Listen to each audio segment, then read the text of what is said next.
temos certeza que o Senhor tem mais para as nossas vidas, Senhor. Então unge os lábios do teu servo, Pai, irmão Marcos, Senhor, para que ele possa transmitir aquilo que tu já falaste ao seu coração, Pai, e que essa palavra gere transformação, Senhor, gere salvação, Senhor, esta noite nas nossas vidas, Senhor. Abençoa também aqueles que estão em casa, Senhor, que eles possam estar atentos àquilo que o Senhor vai dizer, Pai. Nós já te agradecemos, Pai, em nome de Jesus. Amém. Graça e paz, irmãos. Glória a Deus. Deus está nesse lugar, amém? Deixa eu ver se ele está na galeria. Ele está aí?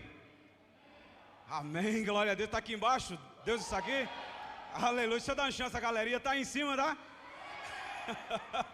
Amém, queridos. Antes de ler a palavra, deixa eu só justificar aqui, né? Tem muitos visitantes, tem pessoas que estão nos vendo em casa. Talvez você estranhou eu ter pegado no queixo, né, da dirigente. Aí, para quem não conhece, a dirigente, essa mulher linda, é minha esposa, tá bom?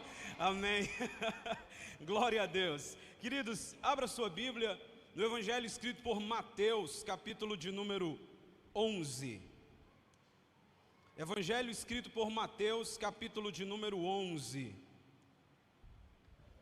Nós temos um costume, se você puder, fique de pé quando você encontrar o texto da palavra de Deus. Mateus, capítulo de número 11. Nós vamos ler o versículo de número 11 também, ok? Mateus capítulo 11, versículo de número 11. Só os que encontraram digam amém. Glória a Deus. Está escrito assim: em verdade vos digo que entre os que de mulher têm nascido, não apareceu alguém maior do que João Batista. Mas aquele que é menor no reino dos céus é maior do que ele. Amém? Vamos orar. Pai nosso que estás nos céus, nós te damos graças, nós louvamos o teu nome, nós te agradecemos por esse dia abençoado em que nós estamos aqui na tua casa para render graças e louvores ao teu nome. Reconhecemos a nossa fragilidade, a nossa pequenez diante da tua grandeza, mas reconhecemos, ó Deus, que o teu Espírito Santo tem liberdade nesse lugar e a tua presença já se faz presente entre nós de maneira poderosa. O Senhor tem falado desde o início do culto que nós somos dependentes teu, ó Pai.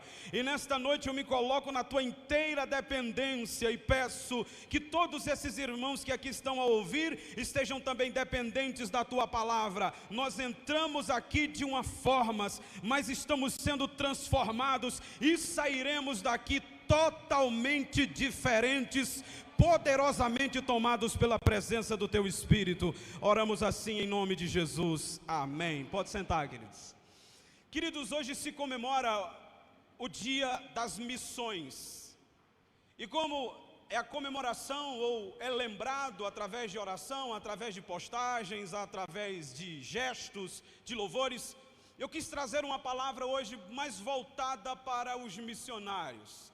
E dentre tantos missionários que eu poderia extrair ou citar da Bíblia, eu escolhi um missionário desafiador, João Batista.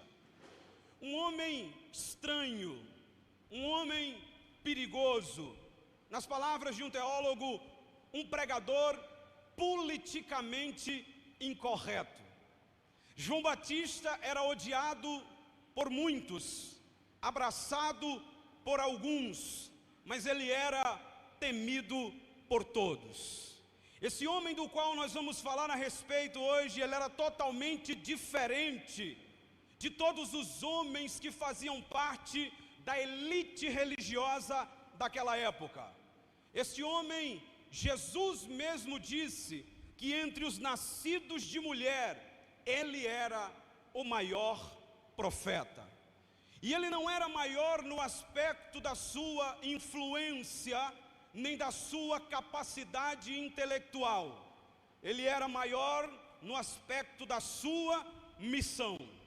Porque enquanto os profetas do Antigo Testamento profetizaram a respeito da vinda do Messias, João era maior porque João profetizou preparando o caminho para a chegada do Messias.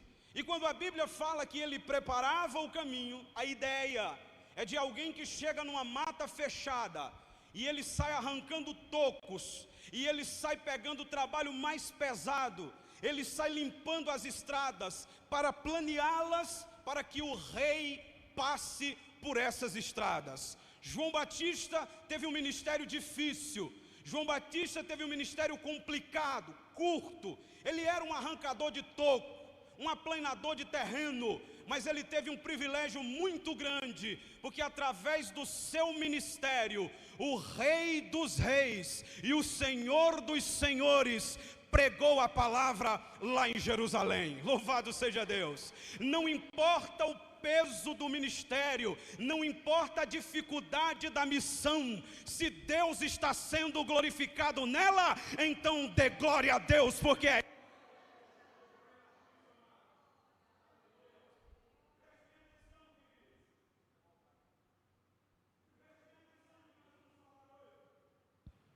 esse homem do qual nós estamos falando. Acho que resolveu. Amém.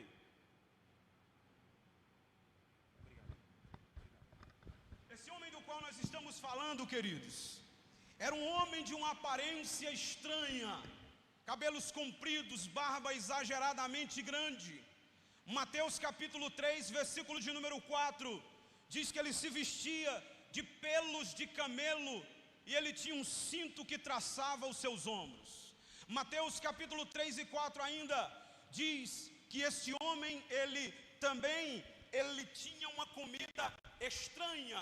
Só para você ter uma ideia, a Bíblia diz lá que este homem se alimentava de mel silvestre e gafanhotos. Então quando você olha para um tipo de homem desse jeito, você diz, é um tipo de homem que ninguém quer se aproximar. Ele é estranho, ele amedronta, ele tem uma roupa estranha, ele tem uma comida estranha, ele mora num lugar estranho, porque a Bíblia diz que ele habitava nos desertos. Ele era totalmente contrário à política da época e à escolha de alguém, mas foi exatamente esse homem que Deus escolheu. Sabe por quê, irmãos? Porque Deus não escolhe pelas prerrogativas humanas, Deus não escolhe como o homem escolhe. A Bíblia diz em 1 Coríntios capítulo 1, Deus escolheu as coisas loucas desse mundo para confundir as sábias, e Deus escolheu as coisas vis e as desprezíveis para envergonhar aquelas que se orgulham. E eu quero dizer algo para você nessa noite: nenhum de nós que estamos aqui temos características que fez Deus olhar e dizer, você merece. Não, todos nós aqui éramos ímpios, pecadores e perdidos, mas pela graça Ele disse, eu vou transformar, eu vou mudar, eu vou fazer uma pessoa diferente.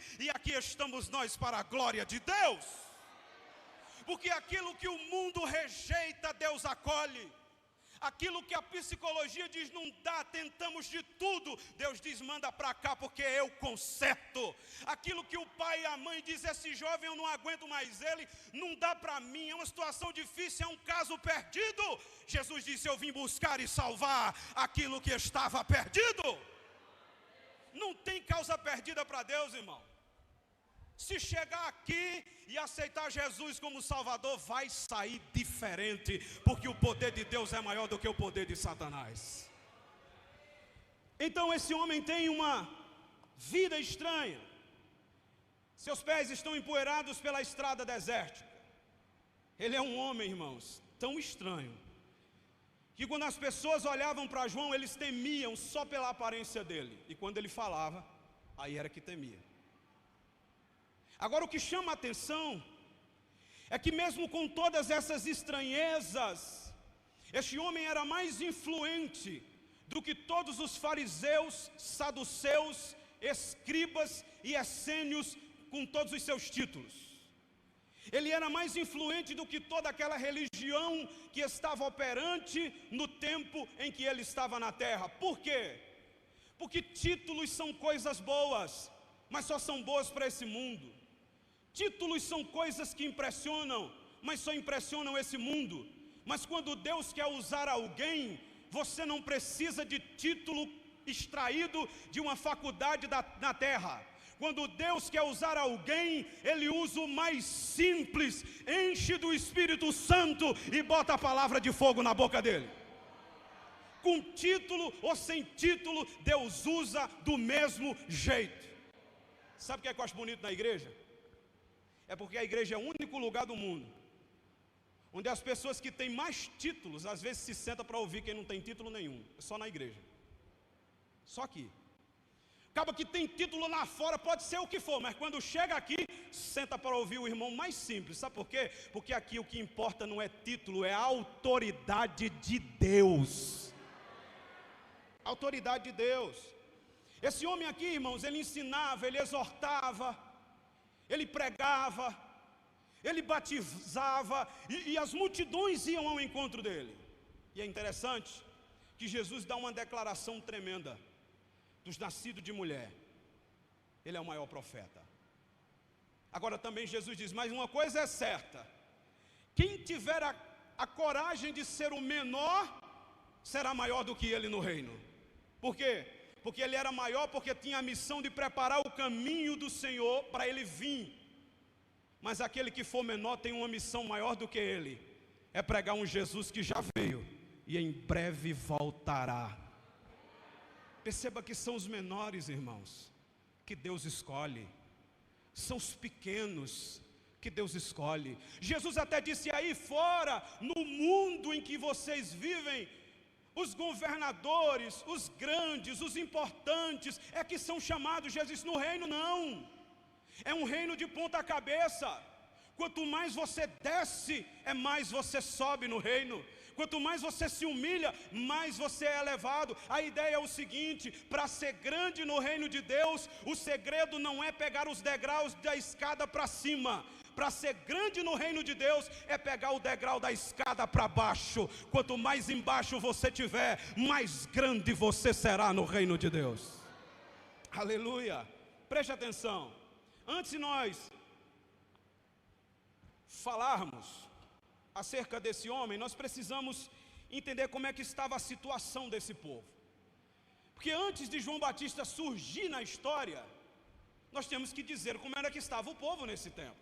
E é interessante observar, na primeira coisa que nós precisamos destacar aqui, é que o mundo estava convivendo com o doloroso silêncio de Deus. Irmãos, enfrentar o silêncio de Deus não é fácil. A melhor coisa do mundo é você chegar no culto e Deus falar com você do início ao fim. Agora, quer ver uma coisa que dói? É quando você vem para o culto e parece que Deus não disse nada. Parece que Deus não falou com você, parece que a palavra passou por cima. Ele fala, mas às vezes nós não estamos disponíveis para ouvir e a gente tem a sensação que Deus não falou. Eita, mas dói. E o povo estava vivendo um período de silêncio de 400 anos, em que Deus havia cerrado os seus lábios. Não havia voz profética, não havia pregações sob a autoridade de Deus. E a expressão "assim diz o Senhor" havia desaparecido da terra. Depois da morte de Malaquias, o último profeta do Antigo Testamento, Deus disse: não falo mais. E quando o homem experimenta o silêncio de Deus, irmãos, ele vai procurar ouvir Deus em lugares que Deus não fala. Abre os seus ouvidos para você entender isso. Quando o povo está experimentando o silêncio de Deus, ele fica tão desesperado que ele vai procurar ouvir Deus onde Deus não fala. Dois exemplos. Exemplo número 1. O povo estava experimentando o silêncio de Deus em Atos 12. E correram as massas para ouvir o rei Herodes. E eles estavam tão atormentados pelo silêncio de Deus, que a Bíblia diz que quando o rei Herodes começou a falar, o povo disse: é voz de Deus. Porque quando Deus está em silêncio, a gente confunde a voz de Deus com a voz do homem. Quando Deus está em silêncio, a gente pensa que é Deus falando, mas é o homem falando. Quando Deus está calado, a gente diz: é voz de Deus, mas não era, era voz de homem. Quando Deus parou de falar com Saul, 1 Samuel capítulo 28, versículos 5 e 6, a Bíblia diz que Saul ficou tão apavorado, porque Deus não falava nem pelos profetas, nem pelo ministério do Urim e do Tumim. A Bíblia diz que Saul ficou tão desesperado que ele foi na casa da macumbeira procurar uma bruxa para ver se Deus falava com ela. Sabia que tem gente assim? Deus não falou, então eu vou lá na cartomante. Deus não falou, então eu vou lá na macumbeira ver o que é que ela faz. Sabe o que é que ela faz? ela vai piorar a tua situação. Porque o que fala na boca do macumbeiro é o espírito de Satanás. Mas nessa noite você está tendo a oportunidade de sentar nessa cadeira e ouvir a voz de Deus. E o Salmo de número 24 diz: a voz de Deus despede labareda de fogo, e todo aquele que está no templo diz glória. Está lá na Bíblia. Não se apresse, não pense que voz de homem é voz de Deus, prove na Bíblia. Não pense que voz de feiticeiro é voz de Deus. Toda voz que te tirar do caminho da palavra, ou é voz de homem, ou é voz de Satanás. Agora toda voz que te faz voltar para a Bíblia é voz de Deus, aleluia, é voz de Deus. Aí tem uma terceira coisa que o povo faz quando Deus não fala. As duas é essa, aí tem a terceira: religiosidade. Deus não fala, então vou me afundar na religiosidade. Entre os períodos de 400 anos surgiram os grupos conhecidos no hebraico de Hasidim. Os Hasidim são os fariseus, os separados. Eles surgem no período do tempo dos 400 anos do silêncio de Deus, com a família de Judas Macabeus com raiva, porque Antíoco Epifânio, um judeu ímpio, tipo do, ou melhor, um rei ímpio, tipo do anticristo, ele sacrificou uma porca no altar do Senhor, e aquele povo se revoltaram, aqueles judeus, e eles se levantaram com autoridade e começaram a criar uma religião chamada de os separados. Eram os fariseus. Nesse período de tempo, no iniciozinho estava tudo bem, porque os separados começaram a viver conforme a palavra de Deus, mas como Deus não falava, eles começaram a se enveredar pelo caminho da religiosidade, que é um perigo, irmãos. É um perigo. A religiosidade distancia os irmãos. O cristianismo aproxima os irmãos. A religiosidade diz: não toco nele porque vou ficar impuro. O cristianismo diz: mesmo ele não gostando de mim, vou botar ele na sela do meu cavalo, vou levar para o hospital e ainda vou passar a noite com ele e pagar a conta. Samaritano. A religiosidade dá a sensação de que o homem está com Deus, quando na realidade ele está com ele mesmo, porque religiosidade é coisa de homem. O cristianismo faz Deus andar dentro de você. A religiosidade separa. A religiosidade criou placas. A religiosidade criou dogmas. A religiosidade criou a ideia de que é só nós. O Evangelho diz: todo aquele que crê no Filho de Deus, abandonar os seus pecados e ser lavado pelo sangue, tem a vida eterna. Aleluia. A religiosidade diz: é Jesus e a circuncisão. O cristianismo diz: é solos Cristo. Cristo é o Salvador. Atos 4, versículo 12: não há nenhum outro nome dado entre os homens pelo qual devamos ser salvos, a não ser Jesus Cristo, o Salvador. Preste bem atenção. Eles enveredam pelo caminho da religiosidade. Nesse período, a religiosidade se envolve com a política da época. Herodes o Grande estava no poder nesse tempo, e ele fez um jogo político para atrair os fariseus, e conseguiu, e transformou a religião daquela época como barganha. E a história nos revela quem era Herodes. Herodes o Grande era um homem que temia perder o trono, tanto que ele teve várias mulheres, mas vivia com uma, que agora o nome dela era Mariana, e ele amava essa mulher. E a história diz que mesmo amando Mariana, certa vez alguém disse: Herodes, Mariana pode te substituir no trono. Diz ele que amava essa mulher. Sabe o que ele fez? Matou ela. Simplesmente porque ele pensou que ia perder o trono. Aí os dois filhos dele, Aristóbulo e outro, foi estudar fora. Salomé, sua irmã, disse assim: ei Herodes, teus dois meninos já estão tão estudados que o ano que vem eles já estão prontos para entrar no teu lugar e subir teu trono. Sabe o que ele fez? Mandou estrangular os meninos. A sogra dele disse: você é um doido. Ele matou a sogra também. De maneira que um dos filhos dele disse: é melhor ser filho de um porco do que ser filho de Herodes. E como se não bastasse isso, com medo de perder o trono para Jesus, ele mandou matar todas as criancinhas de 2 anos para baixo. Foi nesse período que surgiu João Batista. Num período de crise política, num período de crise espiritual, num período de crise econômica, porque aqui estava pesado o jugo de Roma sobre Israel, mas foi nesse tempo que Deus levantou uma voz: segura, não importa o tempo que nós estamos vivendo, ou o que nós vamos viver daqui para frente, sempre Deus vai levantar uma voz profética para pregar a palavra dEle. Aleluia! É aqui que surge, irmãos. É aqui que vem, e Deus está preparado a levantar não apenas um, mas várias vozes para profetizar nesse tempo a sua palavra. A religião era comprada, irmão. Havia só um sumo sacerdote que quando um morria, o filho assumia. O negócio estava tão feio aqui que ele estava comprando o sacerdócio a preço de banana. Tinha 28 sacerdotes que não tinham autoridade nenhuma para pregar, que era tudo comprado. E João era filho de sacerdote, mas foi separado para ser profeta. Ele nasceu para ser sacerdote, mas Deus chamou ele para ser profeta. Sabe por quê? Porque não é o destino que diz quem tu vais ser, é Deus. Aleluia. Ah, irmão, mas eu fui não sei aonde e disseram que meu destino é ser isso. Não, senhor. Quem tem o controle da sua vida é Deus, e você vai ser exatamente aquilo que Deus disse que você seria, e não tem demônio no inferno que possa impedir o agir de Deus. Quem dá um glória a Deus aí? Preste bem atenção nisso. Se eu fosse acreditar em destino, eu não estava aqui não. Estava não. Leram minha mão uma vez, aí disseram assim, eu não era crente não, viu?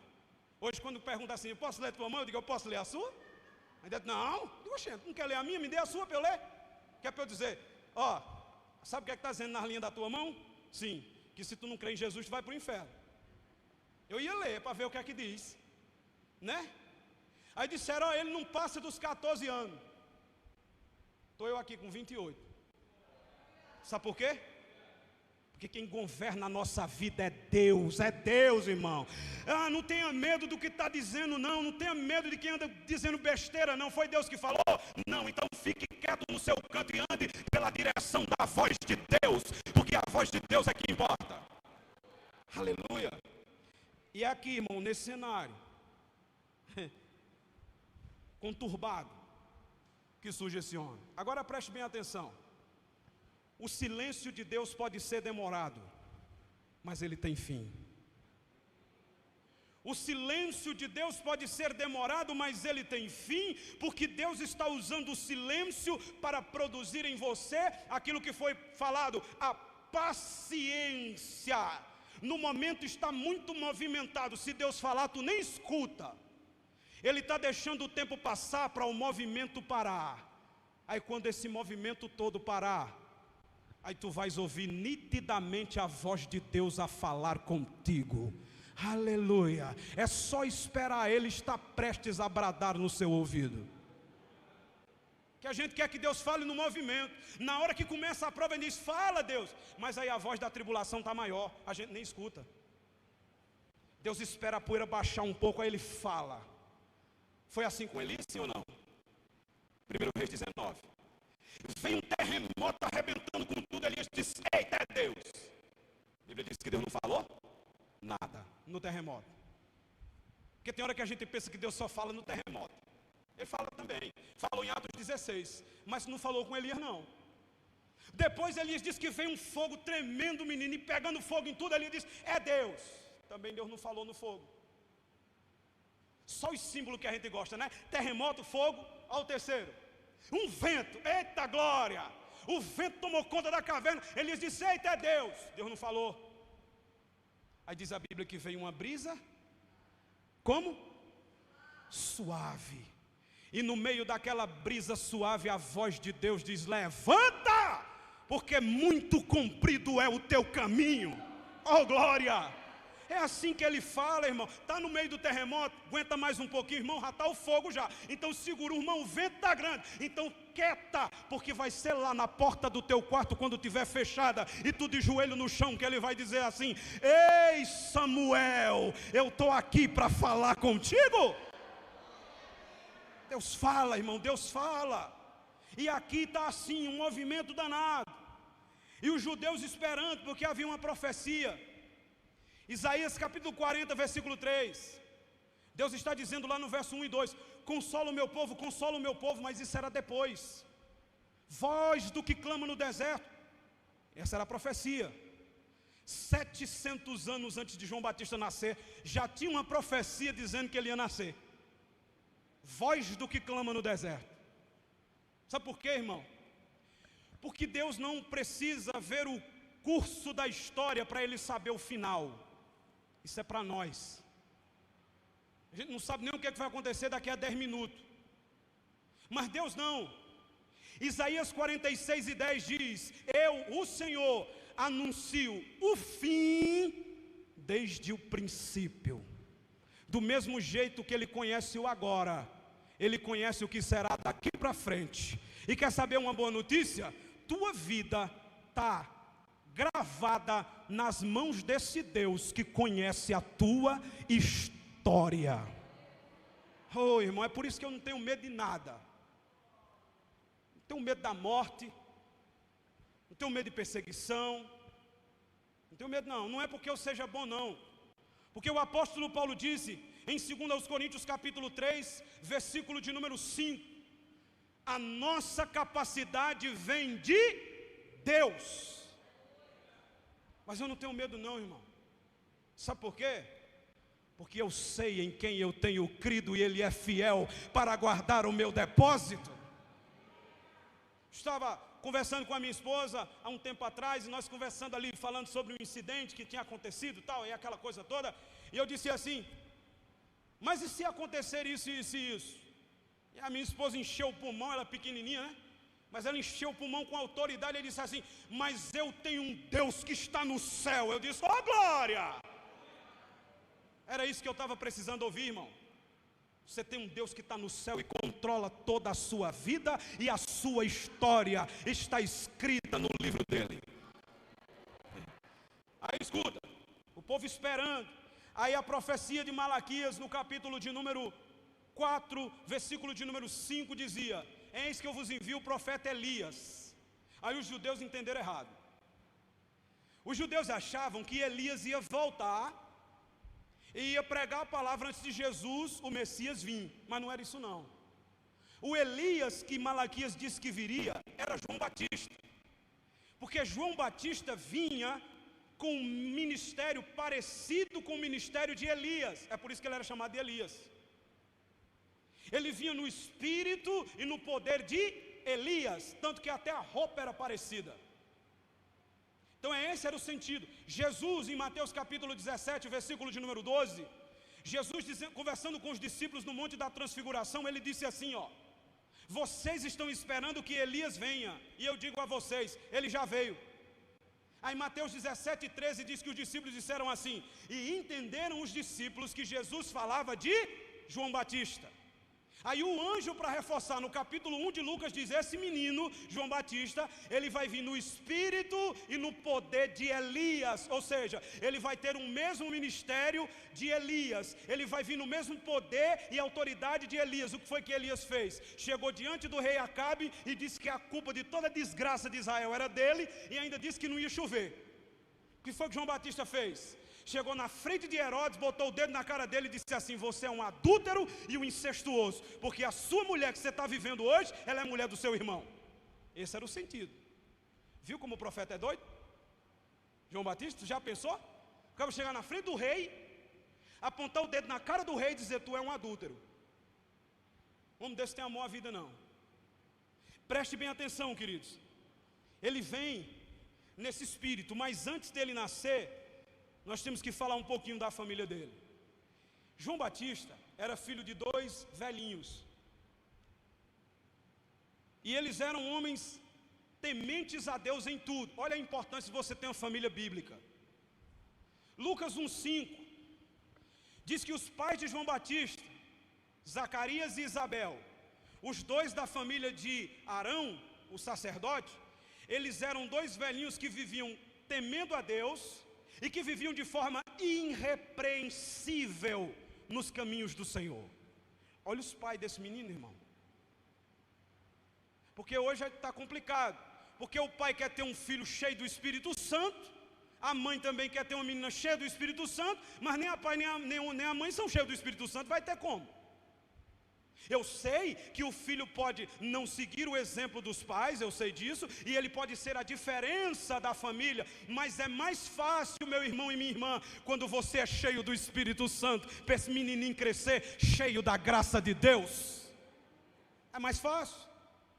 Agora escute, eles viviam irrepreensível no tempo de Herodes, onde eles estavam vivendo? No pior momento, no pior sistema, era religiosidade, era tudo que não presta, mas esse povo estava lá fazendo a diferença. Irmão, o tempo está muito difícil, irmão, é muito pecado, é muita coisa, não importa, você foi colocado nesse mundo para fazer a diferença, não é o mundo que te faz, é Deus, aonde você estiver você faz a diferença. Esse negócio de dizer assim, não, o ambiente muda o homem, não, senhor. É o cristão que muda o ambiente. Onde ele chega, o ambiente muda. Nós não somos ventiladores que sopram o clima que está. Nós somos ar-condicionado, está quente, e o cara chega lá e diz, eu vou esfriar agora. Porque eu estou aqui é para influenciar, não é para ser influenciado não. Amém? Aleluia. É isso aí, irmão. Então eles viviam nesse período aqui dessa forma. Isabel era estéril. Zacarias, o marido dessa família, também já era velho, avançado em idade. Então aqui nós temos uma promessa de um menino que seria a voz de Deus na terra, mas os pais deles, uma era estéril e avançada em idade, e o pai já era avançado em idade. Em outras palavras, eles não conseguiam mais gerar. Aí você diz assim, irmão Marcos, não seria mais fácil Deus escolher outro casal? Não seria mais fácil Deus ir ao encontro de um casal mais jovem para fazer gerar o profeta? Só se tivesse dificuldade para Deus, irmão. Quando Deus tem um propósito, escute isso. Quando Deus tem um propósito, Ele resolve o problema da esterilidade, Ele mexe nos órgãos reprodutores do homem e da mulher, mas a que é estéril vai ser a mãe de filhos. Porque o propósito de Deus não pode ser impedido. E é o que acontece aqui. Chega o dia que a Bíblia diz que o pai de João Batista, Lucas capítulo 1, versículos 8 a 11, ele vai oferecer um incenso. Era trabalho do sacerdote. Nesse tempo aqui só acontecia uma vez em toda a vida dele. Se ele perdesse essa oportunidade, ele nunca mais teria a mesma oportunidade. Ele morreria sem tê-la. Que eram 24 turnos. Aí nesse dia ele chega lá para oferecer o incenso, símbolo da oração. O povo está orando aqui do lado de fora. Zacarias entra no templo para oferecer um incenso. Lucas 1, versos 8 a 11. Quando ele está lá oferecendo o incenso, a Bíblia diz que o céu se abriu. Na hora da oração, na hora do incenso. E diz a Bíblia que um anjo se colocou de pé na frente dele. Aí você diz assim, irmão, que extraordinário. Agora quer saber o melhor? Está disponível para nós. Porque quando o cristão ora, o céu se abre sobre a cabeça dele e Deus começa a enviar coisas sobrenaturais para falar com ele. Irmão, pergunte a quem tem uma vida de oração. Não é a quem ora não. Todo mundo ora, se não ora deveria orar. Eu estou falando de vida de oração, estou falando de alguém consagrado. Eu não estou falando só de culto aqui também não, estou falando de vida de oração em casa. Vida com Deus, é alguém que se dedica na oração. Pergunte a essa pessoa, quantas experiências tu já teve com Deus? Ele vai dizer, senta. Sabe por quê, irmão? Porque é na oração que a gente se aproxima do trono da graça e Deus começa a revelar os seus segredos a nós. Oh glória! Salmo de número 25, está escrito: Deus revela os seus segredos para aqueles que o temem. Deus revela, Deus fala. Aí ele está lá na hora da oração e o anjo vem. Primeira reação dele, teve medo. É comum, irmão. Uma aparição daquela, um anjo daquele, ele tremeu na base, as pernas dele ficaram bambas. E ele viu aquilo ali e ficou com medo. O anjo disse: calma, Zacarias. Eu vim aqui porque tua oração foi ouvida e a tua mulher estéril vai gerar um menino. Mas não é qualquer menino, ele será um grande profeta de Deus na terra. Ah, irmão, tu já pensou uma oração respondida desse jeito? Sabe o que é que João Batista, sabe o que é que Zacarias fez? Duvidou. Ele disse: eu nessa idade, poxa, gero não. Sabe o que é que ele está pensando? Que é ele, e que é a mulher dele. Mas o anjo não disse que era ele nem a mulher dele. O anjo disse que era Deus. Sabe por que tu não recebeu ainda e por que tu está incrédulo? Porque tu pensa que é tu. Tu pensa que é a tua família, tu pensa que é as pessoas, tu pensa que é o homem, tu pensa que é teu parente. Não, é Deus que vai fazer, e quando Deus decidir fazer, vai acontecer. Quando a gente pensa que é a gente duvida, irmão, não é nós não. Nunca foi nós. Lembra do louvor? Eu sou dependente até para comer, até para andar. É Deus. Aí ele ficou com medo. Quando ele ficou com medo, sabe o que é que aconteceu? O anjo disse: como duvidaste da palavra de Deus, ficará mudo. Concordo com Spurgeon quando ele diz que se a incredulidade fosse punida desse jeito, não tinha mais nenhum glória na igreja, que a maioria dos crentes estava mudo. Será que nós somos incrédulos? Tu já pensou se toda vida que nós duvidássemos, Deus dissesse: vai ficar mudo? Agora a pergunta é: por que Deus deixou Zacarias ficar mudo por um tempo? Porque quem não crê na palavra de Deus não deveria nem falar, se quando abrisse a boca fosse para murmurar. Duro, né? Deus diz: vai ficar mudo porque você não creu. Aí você não creu, vai sair murmurando. Então antes de você murmurar, é melhor que você fique calado, fique mudo. Agora sabe o que é bonito? É que enquanto o anjo está aqui avisando a Zacarias, o anjo também avisou a Maria. Só que a atitude de Maria foi outra.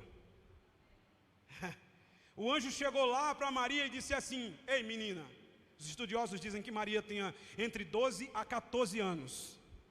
Ei menina, de ti do teu ventre vai nascer um varão, que será chamado Filho do Altíssimo e Santo de Deus. Ela não era casada, ela estava só noiva com o noivo dela, e recebeu essa palavra. Sabe o que ela disse?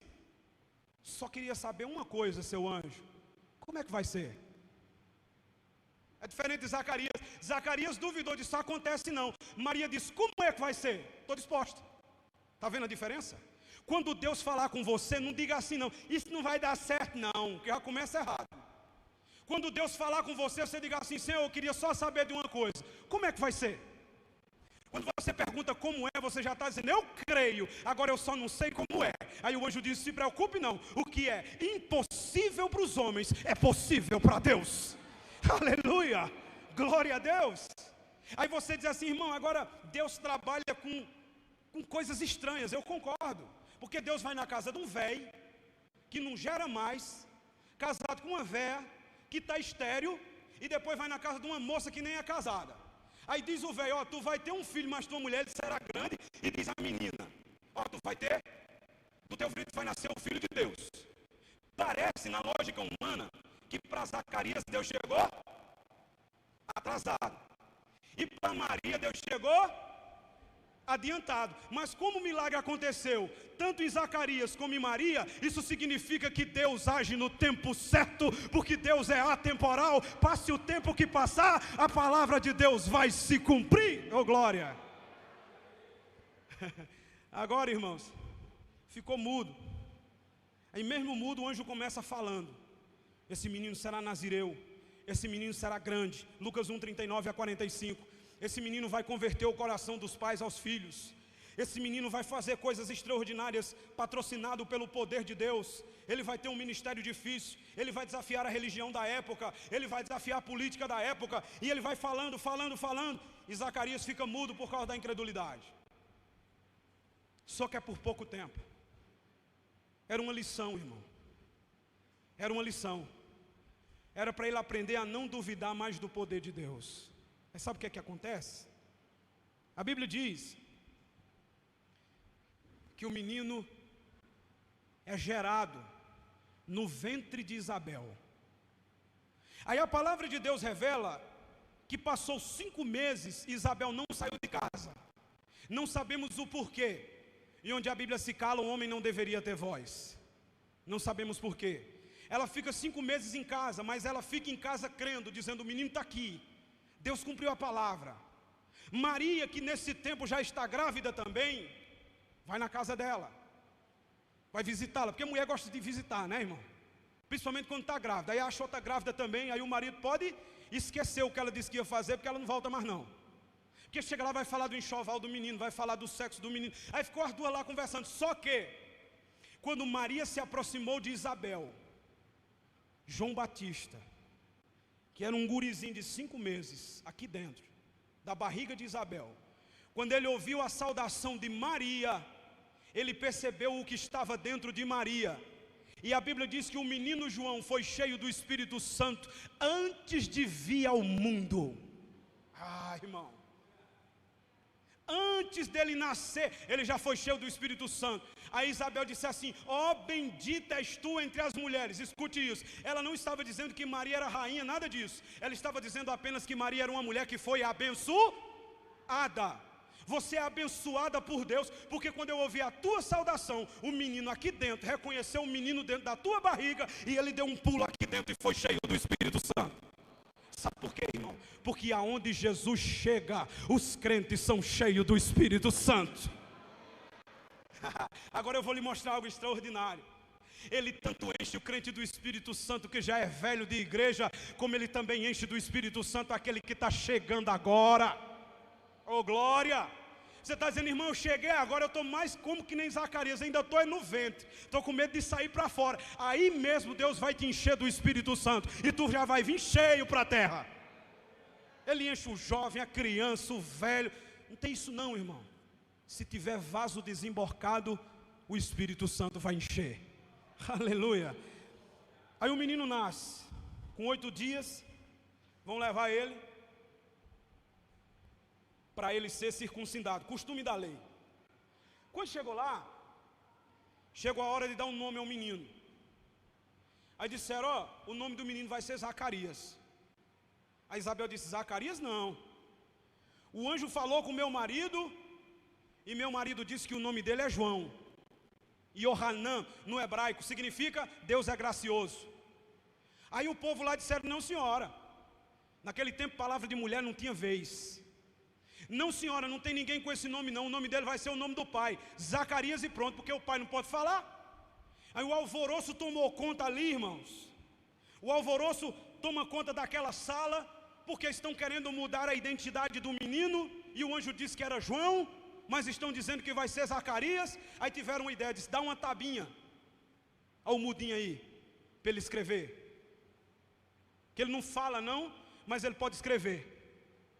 Irmão, se nós tivesse tempo. Você pode ter uma incapacidade numa área, mas Deus vai usar outra área para você fazer a vontade dEle. Ele não podia falar, mas ele podia escrever.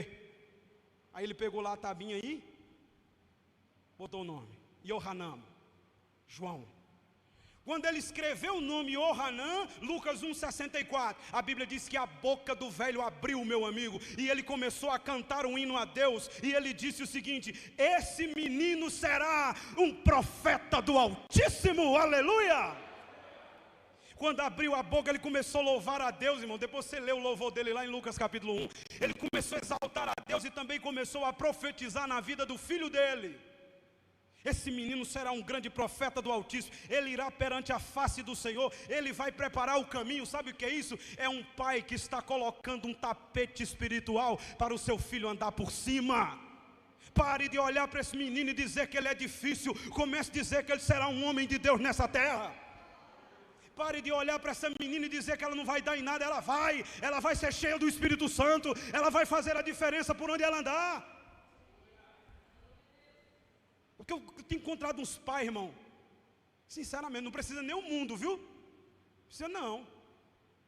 Não, o pai mesmo, ele trata de dizer, não presta. Está vendo aí? Não vai dar em nada. Vai dar sim, sabe por quê? Porque não é a palavra do pai que vai ter peso na vida do filho, é a palavra de Deus. E se esse filho se render aos pés de Jesus, Jesus vai fazer dele e dela um grande profeta dessa geração. Aleluia. Aí o povo, irmão, faz uma pergunta. Eu gosto das perguntas da Bíblia. Lucas 1,66, o povo diz assim: que menino é esse? Porque João veio mexendo com tudo já desde criança. Que menino é esse? Sabe quem era? Era o Elias de Deus. Era a voz que clama no deserto. E estava na hora de Deus levantar esse homem. Ele cresce, já com seus 30 anos de idade, para a gente caminhar para o fim. Ele habita no deserto da Judéia. Lá no deserto da Judéia, diz a história, seu pai e sua mãe morrem e ele fica sozinho, ainda jovem. Então ele é transportado para um lugar onde habitavam os essênios, uma religião separatista da época que não suportava o que estava acontecendo em Jerusalém e decidiram viver só eles. João vai para lá. Lá ele é educado pelos essênios. Lá ele começa a ter uma nova postura e ele começa a ter uma comida estranha. É lá que ele vai se alimentar de gafanhoto. É lá que ele vai começar a comer mel silvestre. É lá que ele vai ter uma vida estranha, vai morar nos desertos. E aí, escute isso. Quando ele está no deserto, 30 anos de idade, Mateus capítulo de número 3 e Lucas capítulo de número 3. Agora já é um Herodes chamado Herodes Antipas que está no poder, filho do Herodes o Grande, que eu relatei. Aí a Bíblia diz assim, Lucas 3:3. Então veio a palavra de Deus a João no deserto da Judéia. Eu gosto tanto disso aqui, sabe por quê? Porque todo mundo queria que Deus fosse falar lá no templo, lá em Jerusalém, lá na faculdade de teologia de Jerusalém. Deus podia falar nesses lugares? Sim ou não? Sim. Mas sabe onde foi que Deus foi falar? No deserto. Irmão Marcos, eu estou no deserto, está no lugar certo para a voz de Deus falar contigo. Eu estou aqui, irmão, e a situação não gera nada, está seco. Pois é aí que Deus vai falar com você. Porque quando Ele te tira do meio da muvuca e te leva para o deserto, Ele está dizendo, quando eu falar aqui, você jamais será confundido. Agora escute. Antes de Deus trabalhar através de João, Deus vai trabalhar em João. Porque Deus não usa ninguém sem antes tratá-lo. Deus vai tratar primeiro. E o tratamento de Deus é pesado.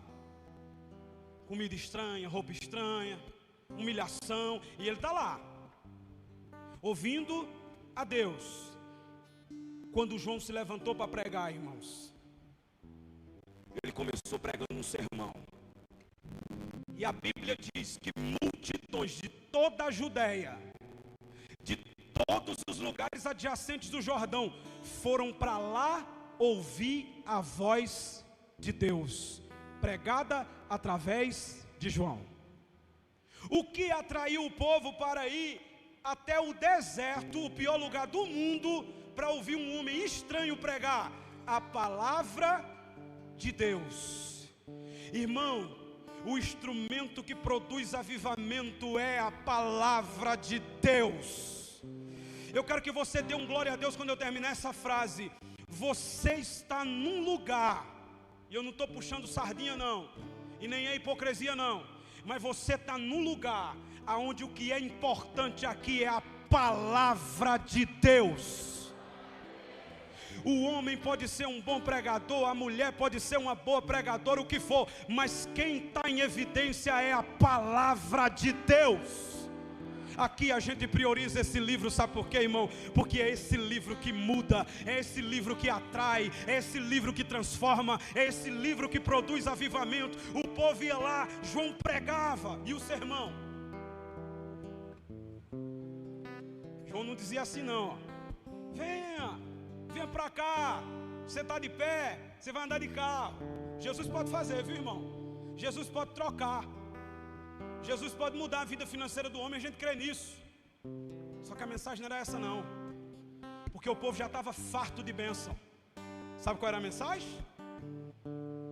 Raça de víboras, arrependei-vos, porque é chegado o reino de Deus. Ei, bênção é muito importante, mas se tu não se arrepender, essas bênçãos não vai resolver nada.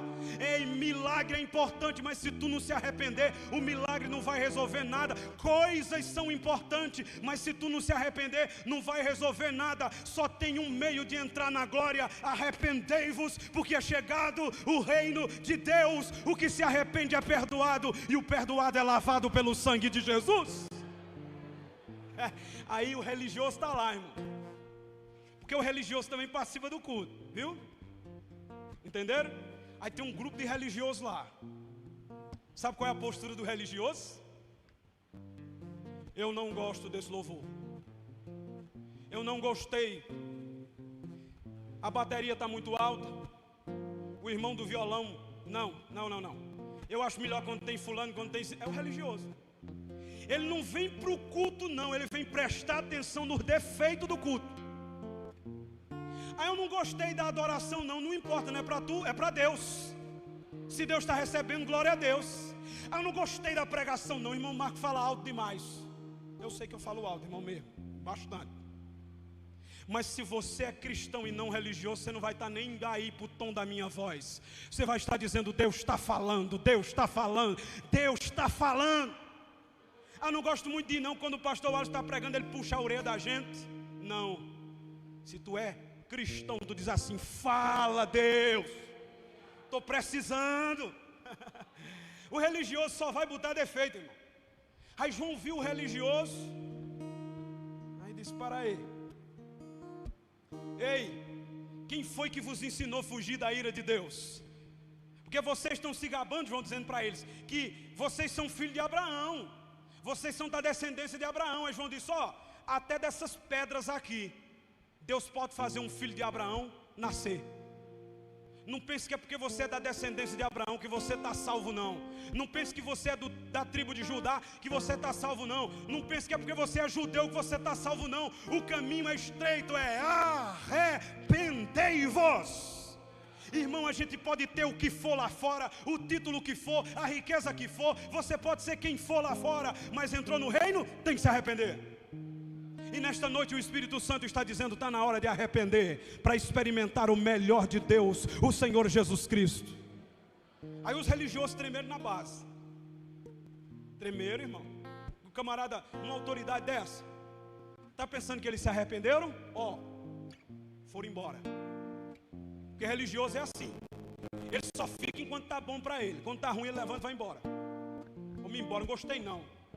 João, irmãos, tinha compromisso com Deus, com o reino. Ele tinha que ensinar a palavra, e ele ensinou porque ele sabia que o arrependimento só vinha se fosse pregada a palavra, e se houvesse arrependimento haveria avivamento. Sabe, às vezes eu fico comparando João com os pregadores de hoje, os coaches. Eu digo: meu Deus do céu.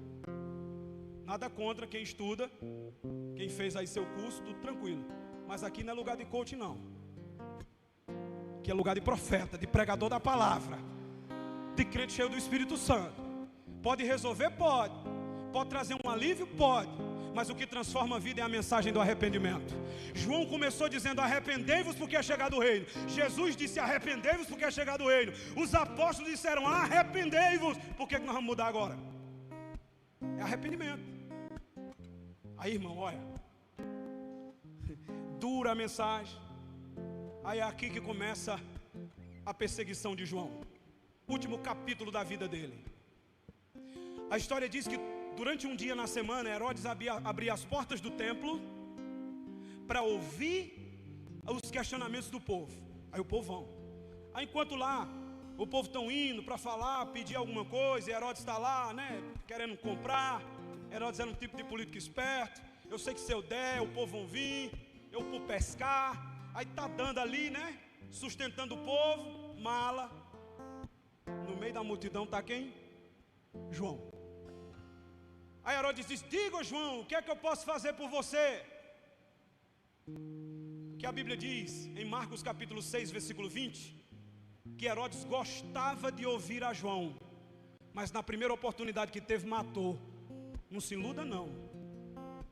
Tem gente que diz que gosta, mas na primeira oportunidade que tiver vai perseguir a igreja de Deus.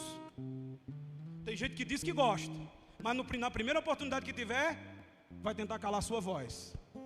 Foi o que Herodes fez. Eu não me iludo não. Aí o que é que acontece? João vai lá, aponta o dedo na cara dele e diz: ó, essa mulher, Herodias, ela é mulher do teu irmão Filipe. Tu está em adultério, é incesto, porque ela já foi mulher do teu filho. Olha o desmantelo. Se arrependa. Sabe o que Herodes fez? Prende. Herodes agora pega João e coloca João dentro de uma cadeia, um cárcere, chamado cárcere de Maqueronte. Lá João fica um bom tempo preso, comendo pão duro e água suja, bebendo água suja. O maior profeta nascido de mulher, irmão, está dentro de uma cadeia agora. Sabe por quê? Porque Herodes pensou que poderia silenciar a voz de João. Mas a história diz que lá dentro daquela cadeia, João gritava: arrepende, Herodes, adúltero, essa mulher não é tua não. Lá de dentro da cadeia.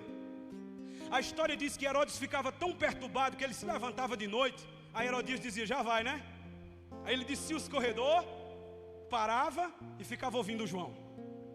Por isso que Marcos 6:20 diz que ele ouvia de bom grado. E João dizendo: deixa essa mulher não é sua não. E toma-lhe pregação.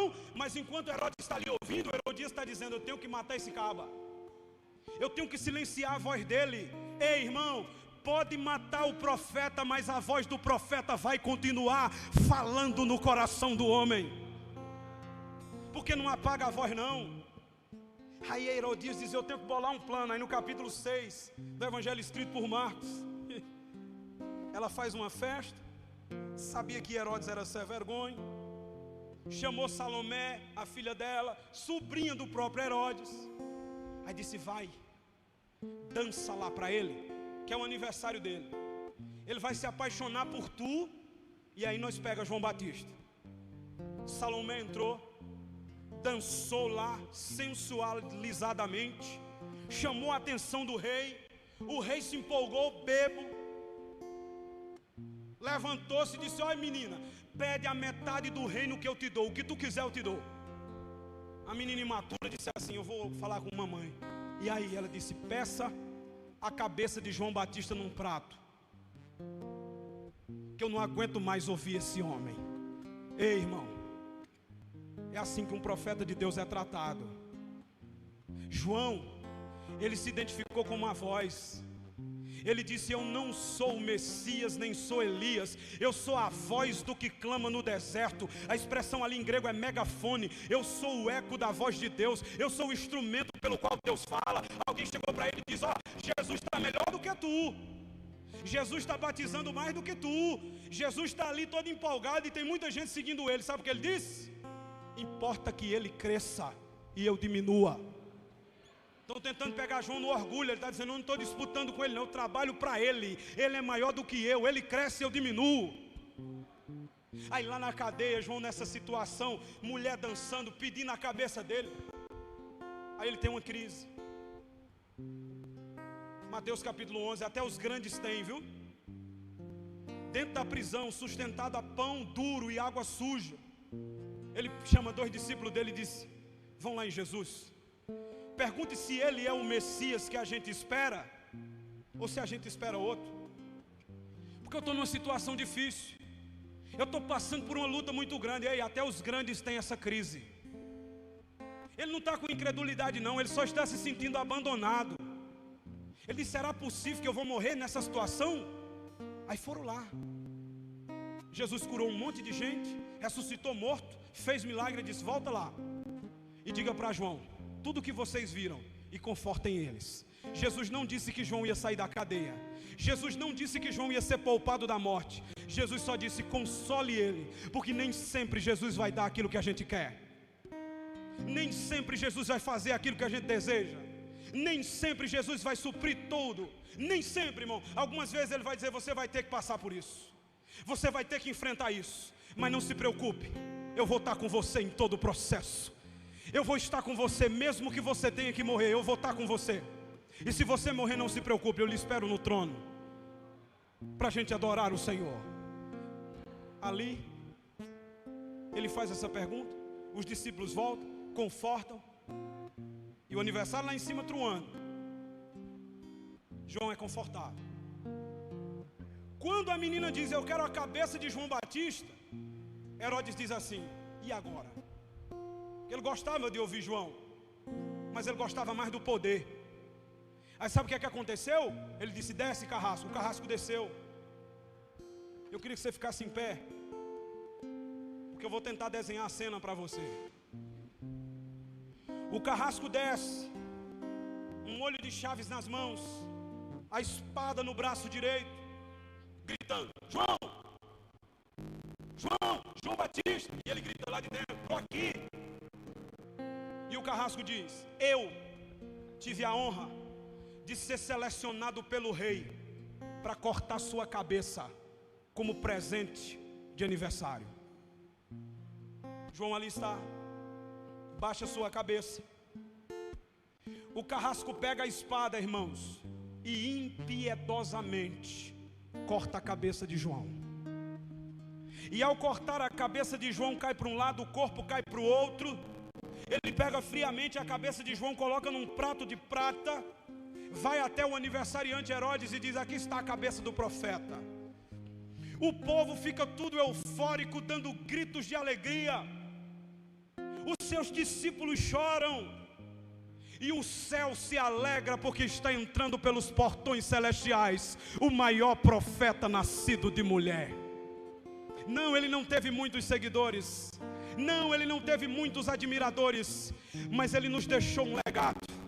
Não importa se sua vida será curta ou longa, viva para a glória de Deus.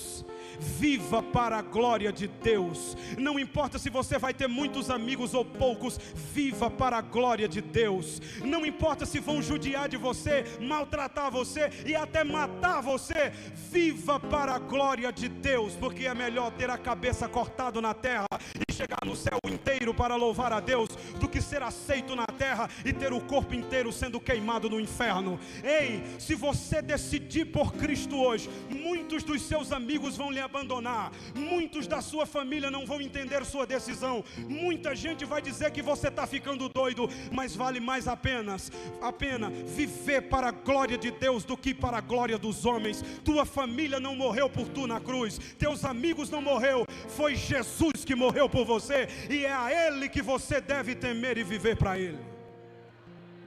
Enquanto o grupo de louvor se posiciona aqui, eu gostaria de perguntar, tem alguém nessa noite que deseja viver para a glória de Deus, entregar a sua vida a Jesus?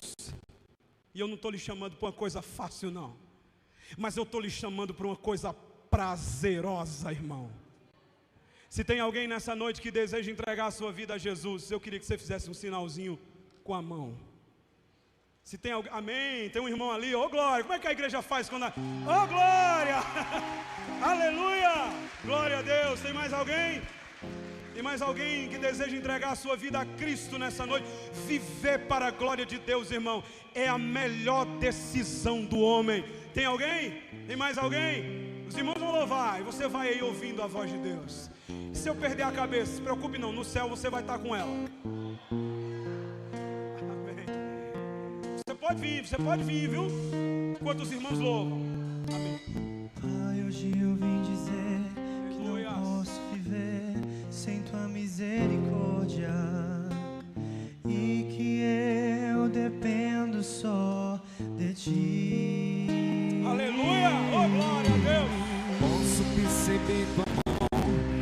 cada detalhe da minha história. Oh, glória! E que tens cuidado bem de mim. Qualquer coisa que eu faça ainda será pouco pra retribuir, mas eu vim te entregar o melhor de mim.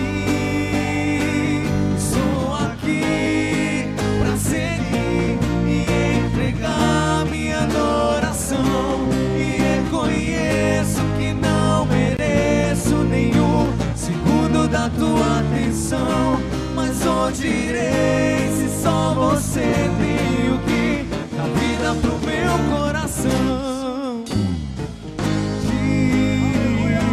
Sou dependente, estou aqui pra servir e entregar minha adoração, e reconheço que não mereço nenhum segundo da tua atenção, mas onde irei se só você tem o que dá vida pro meu coração? Sou dependente de ti, Senhor. Aleluia! Tem mais alguém? Oh, glória! Deus está falando com você. A voz de Deus foi entoada, irmãos. Deus quer transformar a sua vida. Deus quer transformar a sua história. Um dia um teólogo disse assim, ó. João Batista foi um homem que não operou nenhum milagre. Olha, você tá doido aí? O maior milagre é esse aqui, ó. Vidas rendidas ao altar do Senhor. E João pregou e muita gente foi salva. Tem mais alguém? Queridos, só quero que você entenda uma coisa. O único lugar onde você experimentará a verdadeira felicidade é no centro da vontade de Deus. Está pensando que João morreu triste? Não. A maior honra para um homem é morrer para que o nome de Deus seja glorificado. E hoje, essas duas pessoas estão morrendo aqui, não fisicamente, mas espiritualmente. Eles estão morrendo para o mundo e sendo ressuscitados para a glória de Deus. Aleluia! Vamos orar por eles? Levanta a mão aí, por favor. Estende para cá. Pai nosso que estás nos céus, nós te louvamos e te agradecemos por esse momento. Ó Senhor, não fazia sentido o dia das missões sem almas salvas. E nós te glorificamos porque a tua palavra tocou esses corações. Sim, eles foram tocados pela voz do Espírito Santo e o teu nome foi glorificado nessa noite. Nós pedimos que o Senhor firme os passos deles, Senhor, para que eles não se desviem nem para a direita nem para a esquerda, e que mesmo nos momentos difíceis eles permaneçam firmes e fortes, dando glória ao teu nome. Escreve o nome deles no livro da vida e faz com que eles sejam homens de Deus, que fazem a diferença nessa terra. E não importa quem vai persegui-los, Senhor, fortalece-os com um muro de fogo, para que eles permaneçam na tua presença, em nome de Jesus, em nome de Jesus, em nome de Jesus. Amém, glória a Deus, aleluia. Para servir e entregar minha dor.